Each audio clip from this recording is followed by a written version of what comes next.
बियाही राम घरे लवाटाले हो आई दुआरिया पखाड़जी आई दुआरिया पखाड़जी घर में से निकलली आमा कौशल्या हो कैसन बाबू ससुरालजी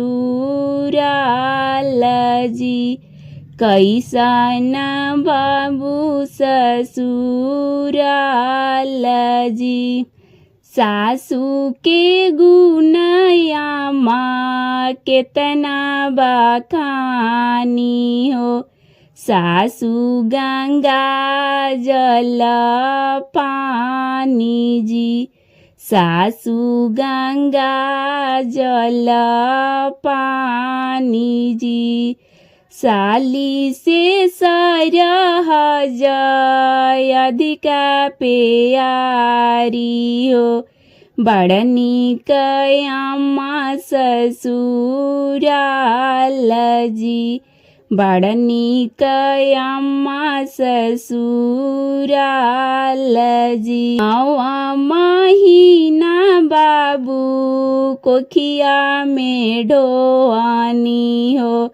नवा महीना बाबू दूधवा पियवानी हो पालिया पोसी बाबू तोहरो बिया कैनी कबो ना कैल बाड़ाई हो कबो ना कैल बाड़ाई हो एक ही रात बाबू गैल ससुररिया हो सासू के ताना बाड़ाई हो सासू के ताना बाड़ाई हो राम दोहाई आमा कृष्ण दोहाई हो अब ना जैबो ससुरालजी अब ना जैबो ससुरालजी राम दोहाई आमा